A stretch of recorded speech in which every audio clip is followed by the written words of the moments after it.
Hi, I'm Wendy Ventura from Blossoming Midlife. Thanks for joining me. We're up to day 22 of the 40-day marriage challenge that we've been doing lately.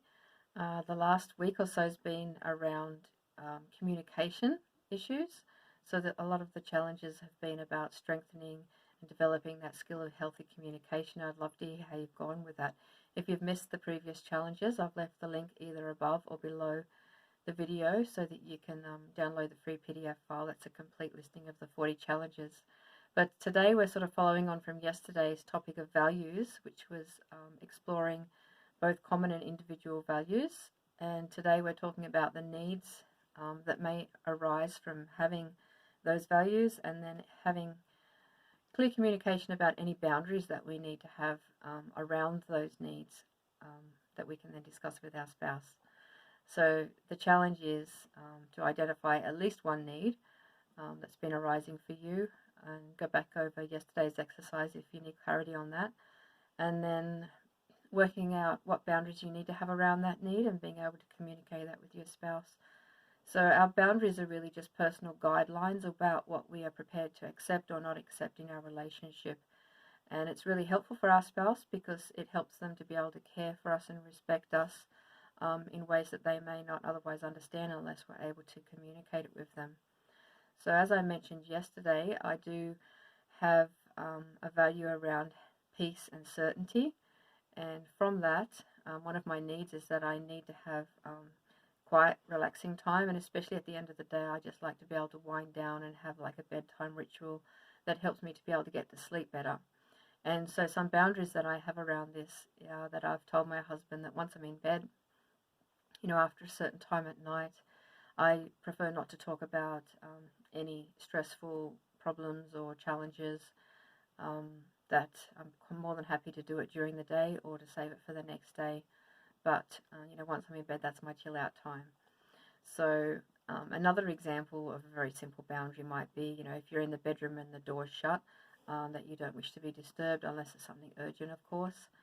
And then there's also emotional boundaries that we can have around our emotions. So, for example, if you have a spouse that has anger issues, you may need to discuss boundaries around how you'd like them to be able to express that emotion of anger to you in a healthy way where you're not going to get hurt. So you might request for them to have a timeout first and then come back and discuss the issue when they're calmer. So it's really about us taking responsibility for ourselves, for our needs, and then finding a way to communicate that with our spouse so that we can care for ourselves and the relationship. We're just being real about what we need for where we're at and having clear communication around that. And I think in the early years of our relationships, it may be a bit more difficult to identify, but as you have more experiences together, those needs will arise, and often they're associated with strong emotions. So, yeah, if you know what your values are, what's important to you, and noticing strong emotions arising that are difficult, then it's probably an indication that you are needing some boundaries. And a way that we can clearly communicate these boundaries with our spouse is using the communication pattern that we discussed a few days ago. It starts off with when I.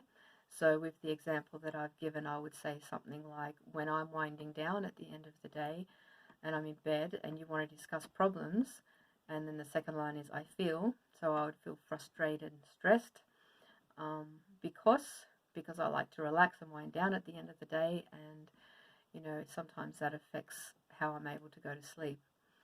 And then I would say I need.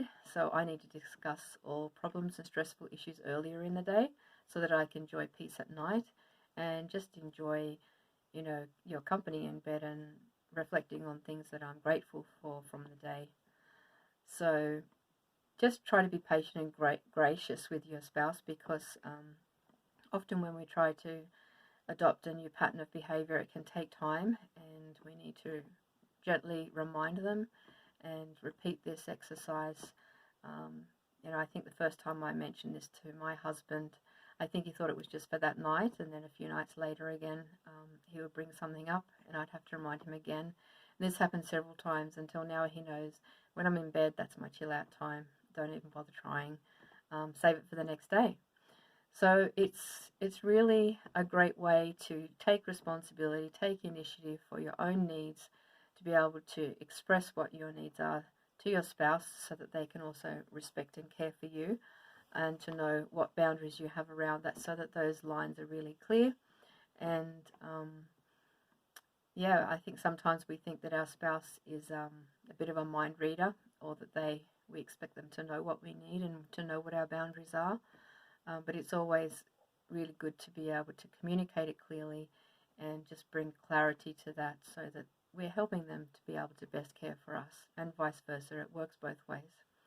So just to quickly recap, the challenge is to identify at least one need that you notice has been arising for you, and then to work out what are the boundaries that you need around that, and then to be able to clearly communicate that with your spouse, and then if they're open to it, do the same with them. Ask them what's a need that they have and what boundaries that they would like, and then see how this way of caring and respecting for one another,